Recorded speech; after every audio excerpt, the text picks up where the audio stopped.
There were instances in the past na kayo ho mismo ay inakusahan ng pang-red tag. Nung panahon nung kampanya noong 2022, kayo ay umalis sa kinaaniban ninyong grupo dahil sinuporta nila si dating Vice President Leni Robredo.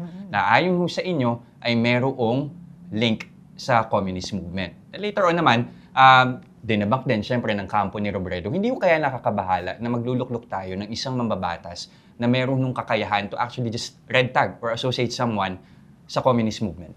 Yung sinabi ko na yon, ginamit lang nila. Hindi ko man nire-red tag si BP Leni. But yung mga nakapaligid sa kanya, yun yung sinasabi ko na ginamit lang si BP Leni nila. No? So ako, I told them, how can I possibly support somebody I perceive to be sleeping with my enemy? Siya ba yung sinabi ko?